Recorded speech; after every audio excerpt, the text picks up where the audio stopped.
Joining me now is the Congresswoman Pramila Jayapal, Democrat of Washington, and a vocal critic of the White House's decision to engage in military strikes without congressional authorization. Representative Jayapal, good to see you as always. Thank you for joining us. Let me ask you, just to clarify, what is it that you're objecting to? Is it the object of the strikes themselves, or is it that the president engaged in them without congressional approval, or both? It is the latter.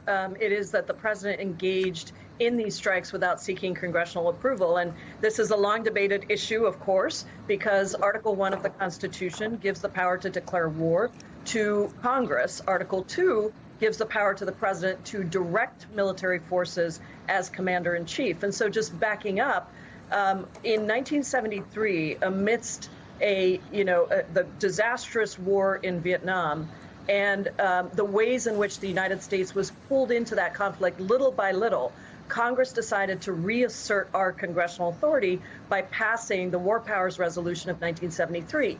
And in the War Powers Resolution, it specifically articulated the instances where the president can initiate use of force and military actions that commit United States forces.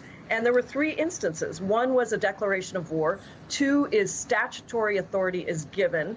And three is instances where the United States faces an emergency attack on the United States or on its possessions or territories. Now, the intent here was to say that the president must be in consultation whenever possible with Congress. And in fact, Section 3 of the War Powers Resolution says that. It specifically says, in every circumstance where possible, the president must consult with Congress so that we have both Congress and the president weighing what the course forward should be. In this situation, Ali, what the president did is consult with a huge number of allies. It took weeks.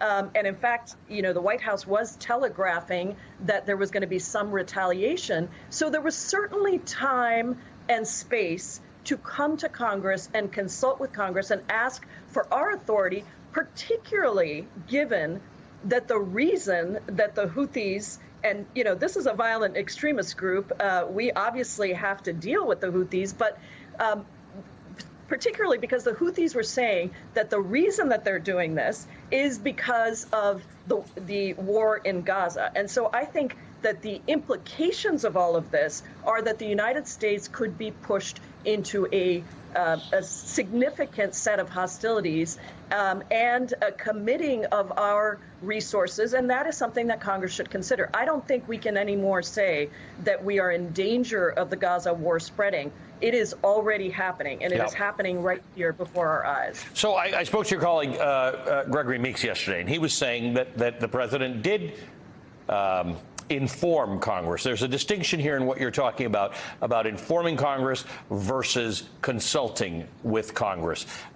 Some might say you're splitting hairs. Others might say we got ourselves into a war for a very long time in Iraq. And by the way, Vietnam, which was never a war. It was always some kind of action. So the War Powers Act was meant to constrain the president, not give them extra freedoms.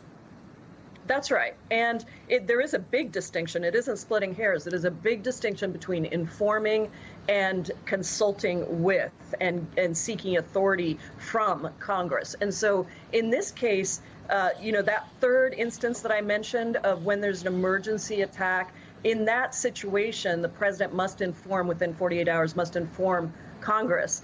And so I think that this situation is one where clearly there was the time and space, and the intent of Congress in the War Powers Resolution was to say that in every circumstance, Democratic president, Republican president, whatever the circumstance is, we need to ensure that Congress is consulted. And again, I would just say that particularly given the circumstances here, given that this is in the Middle East, given that Israel's war on Gaza is continuing and it has significant consequences for us to be drawn in, as the Houthis want us to be drawn in, I would argue. I think that this is absolutely a circumstance where the president is required to consult with Congress, and I think needs to come to us now and ask for authorities for anything further that they intend to do. I'm an economics guy, so I'm very interested in the shipping routes and things like that. Definitely a valid economic concern. I wasn't sure how that constituted an imminent threat to the United States. When I talked to Congressman Meeks and I said, well, why did the president have the ability to take this action without consulting Congress? And he felt that the Houthis had demonstrated their ability to threaten U.S. interests and certainly had launched some attacks in that direction. The argument being it needed to be done quickly, as opposed to the process of getting approval from Congress. What's your take on that? Well, look, certainly the United States and our allies have an interest in defending the freedom in the shipping routes. They are very important economically.